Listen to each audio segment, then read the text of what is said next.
Welcome to all. அனைவருக்கும் வணக்கம். Introduction to Java programming language part 3 இதை பற்றி இன்று பார்ப்போம். Data types. Data types are means to identify the type of data and associated operations for handling it.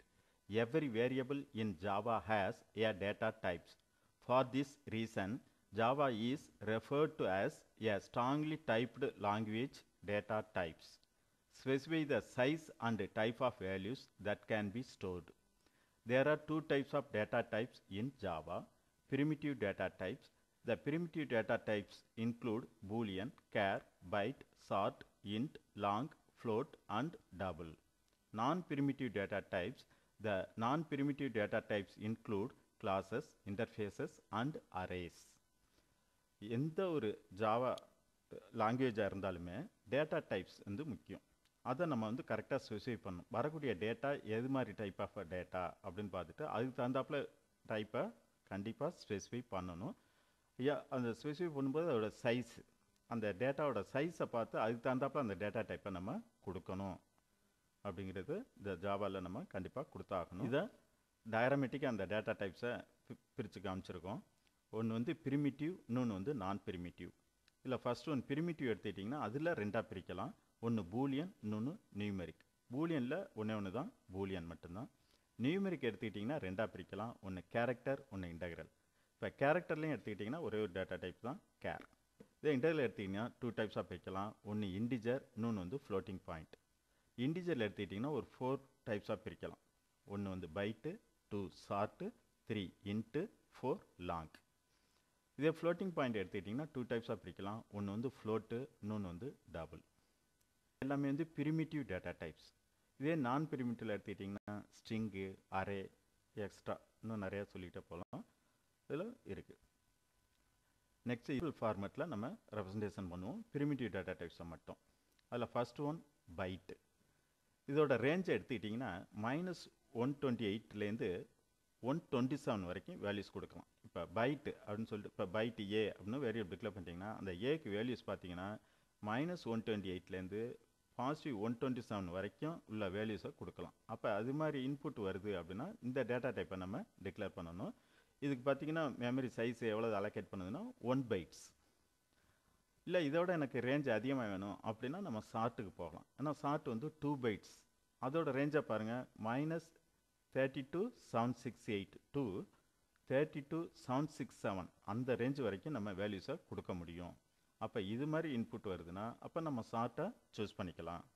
இல்லை எனக்கு இதை விடையும் வேல்யூஸ் வந்து ரேஞ்ச் அதிகமாக வரும் அந்த இன்புட்டு அப்படின்னா நம்ம அடுத்ததுக்கு இன்ட்டுக்கு போயிடணும். இப்போ இன்ட்டுக்கு போயிட்டிங்கன்னா இதோட சைஸ் பார்த்தீங்கன்னா 4 bytes, அதாவது 32 bits. இதோட ரேஞ்சை பாருங்கள் -2147483648 to 2147483647 இது வரைக்கும் இதோட ரேஞ்ச் போகும். அது வரைக்கும் உள்ள வேல்யூஸ் மாதிரி வருதுன்னா அப்போ நம்ம இன்ட்டை சூஸ் பண்ணிக்கலாம். இல்லை இதை தாண்டி வேல்யூஸ் அதிகமாக போகும் அப்படின்னா அதுக்கும் அடுத்த டேட்டா டைப் இருக்குது, என்ன லாங். இப்போ அந்த லாங் பார்த்தீங்கன்னா 8 bytes, அதாவது 64 bits மெமரி ஸ்பேஸை ஆக்குபை பண்ணுது. அப்போ இப்படி வரக்கூடிய இன்புட் வந்து ரொம்ப பெருசாக இருக்குது, லென்த்தியாக போகுது அப்படின்னா நம்ம லாங்கை சூஸ் பண்ணிக்கலாம். இப்போ இந்த 4 டைப்ஸ் ஆஃப் டேட்டா டைப்பும், அதாவது பைட்டு, ஷார்ட்டு, இன்ட்டு, லாங் நாலுமே வந்து முழு எண் வரக்கூடியதுக்கு நம்ம இதை பயன்படுத்தணும். ஃப்ராக்ஷன் பார்ட் வர்றதுக்கு பயன்படுத்தக்கூடாது. அப்படி பயன்படுத்தினீங்கன்னா அந்த ஃப்ராக்ஷன் பார்ட்டு ட்ரங்கேட் ஆகிடும், முழு எண்ணை மட்டும்தான் எடுத்துக்கும். அதனால் முழு எண் வர்றதுக்கு மட்டும் நம்ம இந்த 4ல் எதை வேணாலும் பயன்படுத்திக்கலாம். அதோட சைஸு வேல்யூஸையும் பார்த்துட்டு அதுக்கு தகுந்தாப்புல நம்ம சூஸ் பண்ணிக்கணும். அடுத்து பாருங்கள் ஃப்ளோட்டு அண்டு டபுள். இது ரெண்டுமே வந்து ஃப்ராக்ஷன் பார்ட்டுக்காக கொடுத்துருக்காங்க. இதுலேயே ஃப்ளோட்டு அப்படின்னு எடுத்துக்கிட்டிங்கன்னா 4 bytes எடுத்துக்கும். அதை பாருங்கள் +or-10⁻−38 to +or-10⁻+38 and 0 about 6 digits precision. அப்போ ஃப்ராக்ஷன் பார்ட் வரக்கூடியதுக்கு நம்ம ஃப்ளோட் அப்படின்னு எடுத்துக்கலாம். இல்லை அதோட ரேஞ்சு அதிகமாக போகுது, ஃப்ராக்ஷன்லேயே வந்து வேல்யூஸ் அதிகமாக போகுதுன்னா நம்ம சூஸ் பண்ண வேண்டியது டபுள்.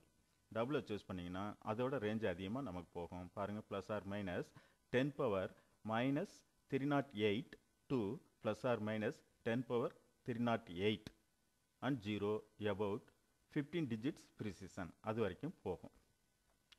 இது எல்லாமே நம்பர்ஸில் வரக்கூடியதுக்கு நம்ம பார்த்தோம். அடுத்து வந்து கேரக்டரில் வருது அப்படின்னா கேர் அப்படிங்கிற டேட்டா டைப்பை கொடுத்தா போதும். 4 கேரக்டர்ஸ் எனஃப் ஜாவாக்கு, அதனால் CHAR கேர் அப்படின்னு கொடுக்குறோம். இது வந்து 2 bytes எடுத்துக்குது. அதாவது ஜென்ரலாகவே பார்த்தீங்கன்னா ஒரு 16 bits எடுத்துக்குது ஒரு கேரக்டருக்கு ஸ்டோர் பண்ணுறதுக்கு கேரக்டர் டேட்டா டைப். அடுத்து லாஸ்ட் ஒன்று இருக்கிறது பூலியன். இந்த பூலியன் பார்த்தீங்கன்னா ட்ரூ ஆர் ஃபால்ஸ், இதுதான் ரெண்டே இதுதான். இன்புட்டை வந்து என்னது, ஒன்று ட்ரூவாக இருக்கலாம் இல்லைனா ஃபால்ஸாக இருக்கலாம். அது மாதிரி டேட்டா டைப்ஸ், அதாவது இன்புட் வருது அப்படின்னா நம்ம டிக்ளேர் பண்ண வேண்டியது பூலியன். இப்போ இதில் பாருங்கள், இந்த இப்போ நம்ம பார்த்துருக்க இந்த 8 பிரிமிட்டிவ் டேட்டா டைப்ஸுமே எல்லாமே ஸ்மால் லெட்டர்ஸ், எல்லாமே கீவேர்ட்ஸ், எல்லாமே ஸ்மால் லெட்டர்ஸில் தான் பயன்படுத்தணும். நம்ம ப்ரோக்ராம் எழுதும்போது எல்லாத்தையுமே ஸ்மால் லெட்டர்ஸில் எழுதினாக்கா கரெக்டாக ஒர்க் ஆகும் அப்படின்னு சொல்கிறோம். இதுதான் வந்து பிரிமிட்டிவ் டேட்டா டைப்ஸ். அடுத்து நம்ம பார்க்கக்கூடியது variables. Variable is a quantity which changes during the execution of a program. Declaration does 3 things. It gives name to memory location, it specifies the type of data, it allocates memory space. The general format is data type or space variable name semicolon. Example int x, y and கொடுத்தோம். இப்போ இந்த variables அப்படிங்கிறது தான் நம்ம yesterday பார்த்தோம், tokens அப்படின்னு சொல்லிட்டு என்னது ஐடென்டிஃபைஸ்ன்னு சொன்னோம். அதுதான் வந்து வேரியபிள்ஸ். அதாவது நம்ம யூஸர் டிஃபைன் பண்ணக்கூடியது எல்லாமே வந்து என்ன சொல்கிறோம், வேரியபிள்ஸ். அப்போ இந்த வேரியபிள்ஸில் வந்து நீங்கள் கொடுக்கும்போது அந்த இது ஞாபகம் வச்சுக்கணும். என்ன இது, இந்த 3 things. அதாவது நம்ம கொடுக்குறது எவ்வளோ மெமரி லொக்கேஷனில் எங்கே போய் ஸ்டோர் ஆக போகுது, அது என்ன டைப் ஆஃப் டேட்டா, அதாவது முழு நம்பரா இல்லை ஃப்ராக்ஷன்ஸ் பார்ட்டில் வருதா இல்லை கேரக்டரில் வருதா இல்லை பூலியன்ஸில் வருதா அப்படிங்கிறத பார்த்துட்டு அதுக்கு தகுந்தாலும் ஸ்பெசிஃபை பண்ணணும். அப்படி ஸ்பெசிஃபை பண்ணும்போதும் மெமரி ஸ்பேஸ், இப்போ இன்டீஜர்லேயே பார்த்தீங்களா 4 இருந்தது. என்னது, பைட்டு, ஷார்ட்டு, இன்ட்டு, லாங்குன்னு. அப்போ இந்த 4ல் வந்து ஏன் எல்லாத்துக்கும் போட்டோம்ட்டு லாங்கை கொடுத்துட்டோன்னா ஏகப்பட்ட மெமரி ஸ்பேஸ் ஆக்குபை பண்ணுறோம். அப்போ நம்ம டெவலப் பண்ணக்கூடிய அந்த ப்ராஜெக்ட் ரொம்ப ஸ்லோவாகிடும். அதனால் அந்த வரக்கூடிய ரேஞ்சுக்கு தகுந்தாப்பில் நம்ம வந்து டேட்டா டைப்பை கொடுக்கணும். அதுதான் இந்த 3 things அப்படிங்கிறத சொல்லியிருக்கோம். அது மாதிரி வேரியபிள் டிக்ளேர் பண்ணும்போது நம்ம ரூல்ஸும் சொன்னோம். அந்த ஐடென்டிஃபைஸ் பண்ணும்போது என்னது, ஃபஸ்ட்டு கேரக்டர் கண்டிப்பாக அல்ஃபபெட்டாக இருக்கணும், special characters not allowed accept underscore and $, keywords not allowed அப்படின்னு சொன்னோம். அது மாதிரி நம்ம ஸ்பெசிஃபை பண்ணக்கூடிய வேரியபிளோட சைஸ் வந்து எனி லென்த்து, எவ்வளோ லென்த்து வேணாலும் நம்ம அந்த இது பேர் சூட்டலாம். அதாவது நம்ம பேர் வைக்கிறோம் அந்த இதுக்கு வேரியபிளுக்கு என்னது. அப்போ அந்த நம்ம பேர் வைக்கிறது என்னென்னா அந்த வரக்கூடிய இன்புட்டுக்கு ரிலவெண்ட்டாக நேம் கொடுத்தாக்கா நல்லாயிருக்கும். அப்போ தான் ஈஸியாக அண்டர்ஸ்டாண்ட் பண்ண முடியும். ஆக இதுக்காக தான் இந்த இது கொடுத்துருக்கோம். இப்போ ஃபார் எக்ஸாம்பிள் என்னது, ரோல் நம்பரு, ரீஸ் number, name, age, date of birth, இது மாதிரி நம்ம வந்து பேர் வச்சோம் அப்படின்னா அது நமக்கு இன்புட் கொடுக்கும்போதும் ஈஸியாக இருக்கும். அப்படிங்கிறக்காக தான் அந்த நேமை வந்து ரிலவெண்ட்டாக வைங்க அப்படின்னு சொல்கிறோம்.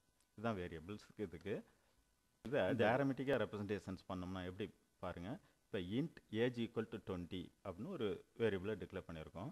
இதில் பாருங்கள், இன்ட் அப்படிங்கிறது data type of the variable,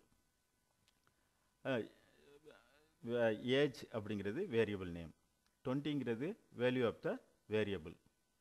அப்போ இது என்ன பண்ணுது, இன்ட் ஏஜ் அப்படின்னு சொல்லியிருக்கோம். அப்போ இன்ட்டுக்கு எவ்வளவு, 4 bytes. அப்போ அந்த 4 bytes மெமரி ஸ்பேஸை வந்து ரிசர்வ் பண்ணிவிடும், மெமரி ஏரியாவில் ரிசர்வ் பண்ணிவிடும்.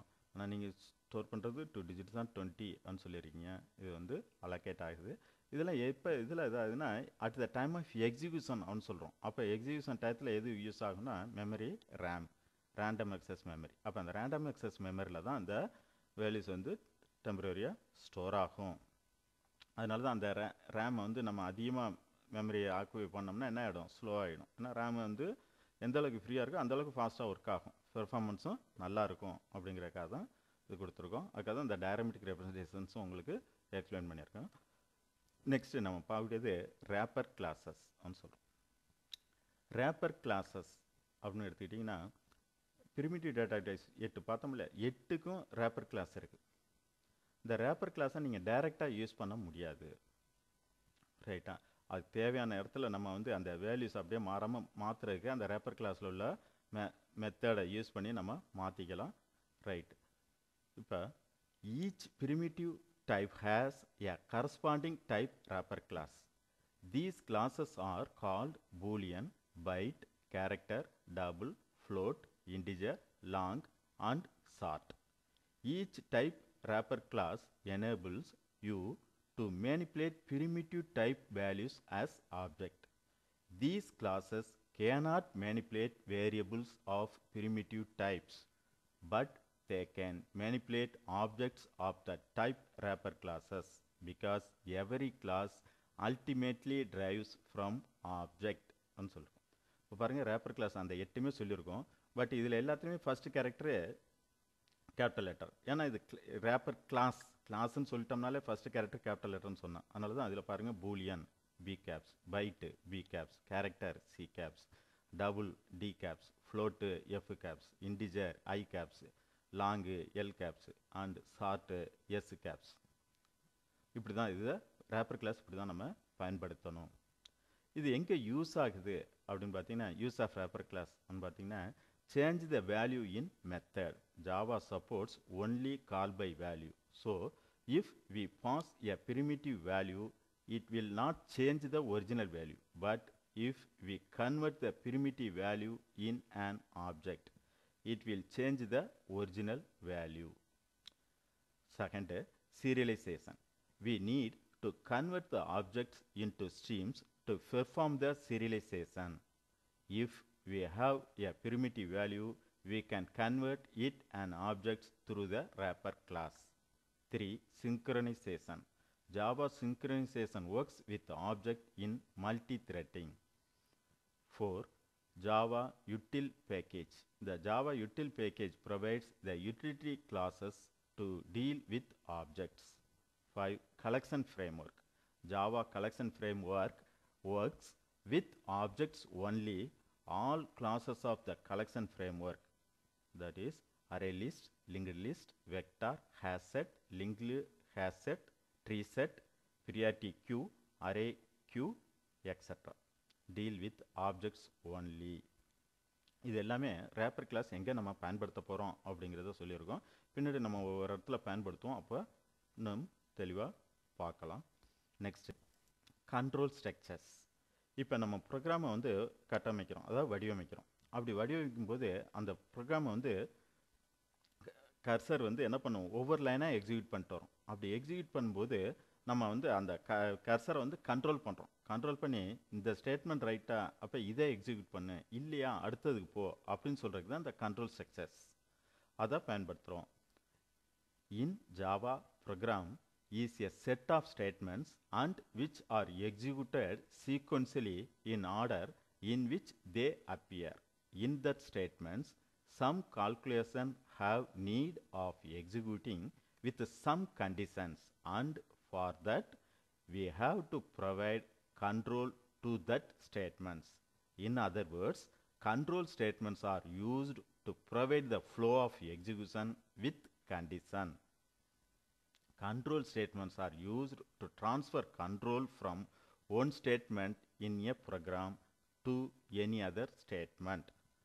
அதான் நம்ம கர்சரை என்ன பண்ணுறோம், கண்ட்ரோல் பண்ணி இந்த கண்டிஷன் ஓகேவா, ட்ரூனா இதை எக்ஸிக்யூட் பண்ணு, ஃபால்ஸ்னா அடுத்ததுக்கு போ. அப்போ அந்த கர்சர் 1 by 1 லைனாக வந்துகிட்டு இருக்கிறத நம்ம என்ன பண்ணுறோம், கண்ட்ரோல் பண்ணி இந்த கண்டிஷனை பாரு, இந்த கண்டிஷன் சரியாக இருந்தால் இதை செய்யு, கண்டிஷன் தவறாக இருக்கா அப்போ அடுத்தது அதுக்கு போ அப்படின்னு என்ன பண்ணுறோம், அந்த கண்ட்ரோல் கர்சரை மூவ் பண்ணி விட்றோம். அதுக்கு தான் அந்த கண்ட்ரோல் ஸ்டேட்மெண்ட்ஸை நம்ம பயன்படுத்த போகிறோம். இந்த கண்ட்ரோல் ஸ்டேட்மெண்ட்ஸில் டிஃப்ரெண்ட் டைப்ஸ் இருக்குது. நம்ம இப்போ டயக்ராமேட்டிக்காக ரெப்ரசன்டேஷன்ஸ் பண்ணுறோம். பாருங்கள் 3 டைப்ஸ் சொல்கிறோம். 1 selection statements, 2 iteration statements, 3 jump statements அப்படின்னு 3 டைப்பாக பிரிக்கிறோம். இதில் செலெக்ஷன் ஸ்டேட்மெண்ட்ஸில் பாருங்கள் if else, nested if else if, switch Annu 5 types இருக்குது. இதே இட்ரேஷன் ஸ்டேட்மெண்ட்ஸில் 3 சொல்கிறோம். 1 while, இன்னொன்று do while, 3 for loop. Jump ஸ்டேட்மெண்ட்ஸில் break, continue, return அப்படின்னு சொல்கிறோம்.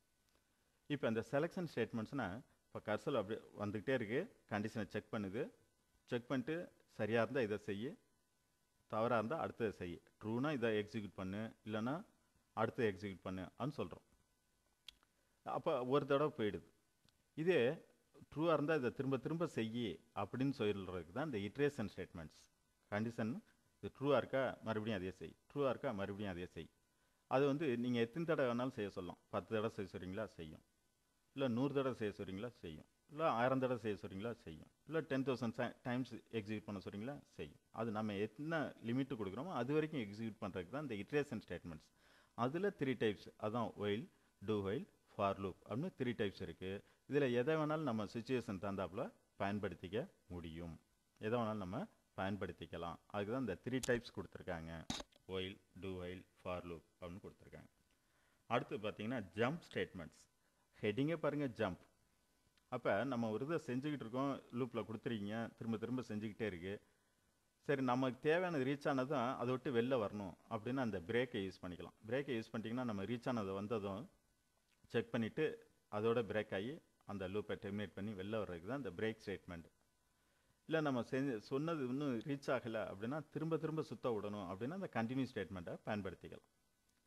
இப்போ நம்ம செஞ்ச வேல்யூஸ் வந்து திரும்ப நம்ம கொண்டாந்து கொடுக்கணும் அப்படின்னா இந்த ரிட்டர்ன் ஸ்டேட்மெண்ட்டை யூஸ் பண்ணிக்கலாம். அதுக்கு தான் ஜம்பிங் ஸ்டேட்மெண்ட். அப்போ இந்த ஜம்பிங் ஸ்டேட்மெண்ட் என்ன பண்ணுது, சுற்றிக்கிட்டே இருக்கும்போது திடீர்னு ஜம்ப் ஆகி வெளில வர்றதுக்கு தான் இந்த ஜம்பிங் ஸ்டேட்மெண்ட்ஸ் கொடுக்குறோம். அதுதான் உங்களுக்கு இந்த கண்ட்ரோல் ஸ்டேட்மெண்ட்ஸை 3 டைப்ஸாக பிரித்து உங்களுக்கு எக்ஸ்பிளைன் பண்ணியிருக்கோம். Selection statements, iteration statements, jump statements அப்படின்னு 3 டைப்ஸாக பிரிக்கிறோம். அதில் ஃபஸ்ட்டு நம்ம இஃப் ஸ்டேட்மெண்ட். இப்போ if statement is used to execute or skip on one statement or set of statements for a particular condition. The general format is if test condition open brace statement blocks close brace next statement.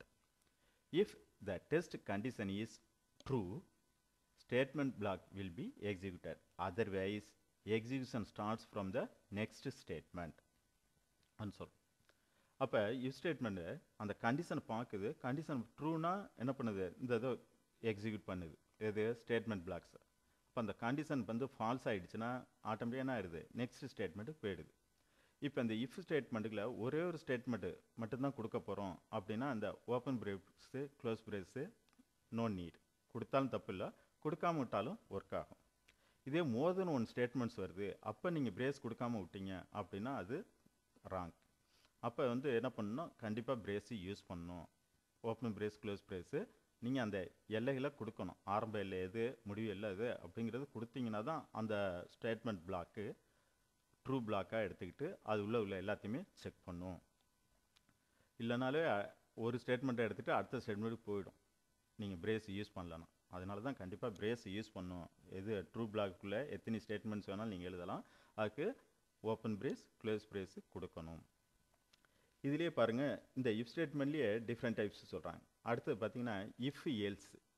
இப்போ இந்த if சொல்லியிருக்கோம்ல, இதுலேயே தான் என்ன பண்ணுறோம், அடுத்து இந்த close brace கொடுத்ததும் அடுத்து எல்ஸ் அப்படின்னு சொல்லிட்டு open brace statement blocks close brace கொடுத்துக்கலாம். அப்போ அது இஃப் எல்ஸ் ஸ்டேட்மெண்ட் அடுத்த டைப்பாக வந்துடுது. அப்போ இதில் அந்த கண்டிஷன் ட்ரூனா அதை எக்ஸிக்யூட் பண்ணு, ஃபால்ஸ்னா இந்த எல்ஸ் பிளாக்கை எக்ஸிக்யூட் பண்ணு அப்படின்னு சொல்லுவோம். இதை முடிச்சுட்டு தான் நெக்ஸ்ட் ஸ்டேட்மெண்ட்டுக்கு போகும்.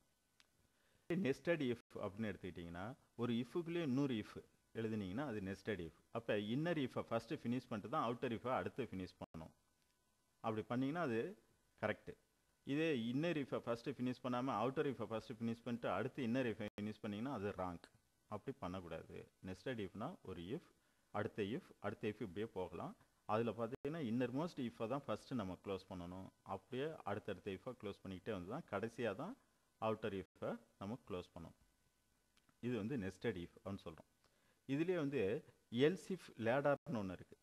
அந்த எல்ஸ் இஃப் லேடர்னு பார்த்தீங்கன்னா more than one if statement, அதாவது if test condition open brace close brace, அடுத்து எல்ஸ் இஃப் மறுபடியும் test condition open brace close brace, again else if test condition open brace close brace, again else if test condition open brace close brace, else open brace close brace. இப்படி use பண்ணோம்னா இதுக்கு தான் வந்து நெஸ்டடு இது else if statement அப்படின்னு சொல்கிறோம்.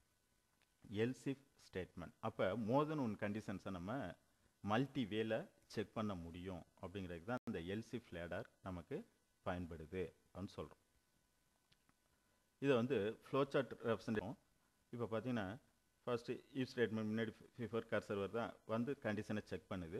இப்போ இந்த கண்டிஷன் ட்ரூ அப்படின்னா இந்த ட்ரூ பிளாக்கை எக்ஸிக்யூட் பண்ணுது. அதே இது ஃபால்ஸ்னால் என்ன ஆகிடுது, இந்த ட்ரூ பிளாக்கே போகாது, நேராக நெக்ஸ்ட்டு ஆஃப்டர் அடுத்த ஸ்டேட்மெண்ட்டுக்கு போயிடும். அதுதான் அந்த டயக்ராமேட்டிக்கு நம்ம flowchart அதாவது if ஸ்டேட்மெண்ட்டை through flowchart representationsல கொடுத்துருக்கோம். நெக்ஸ்ட்டு நம்ம switch ஸ்டேட்மெண்ட். இந்த switch ஸ்டேட்மெண்ட்டும் பார்த்தீங்கன்னா இந்த else if ஸ்டேட்மெண்ட் சொன்னோம்ல அதே மெத்தடில் தான் இது இருக்கும். இது switch ஸ்டேட்மெண்ட். இப்போ இந்த switch statement allows a number of choices. In Java, switch statement check the value of given variable or statement against a list of case values, and when the match is found, a statement block of that case is executed, which statement is also called a multi-way decision statement. The general format is switch expression open brace case label 1 statement block 1 break. Also on default statement break close brace next statement.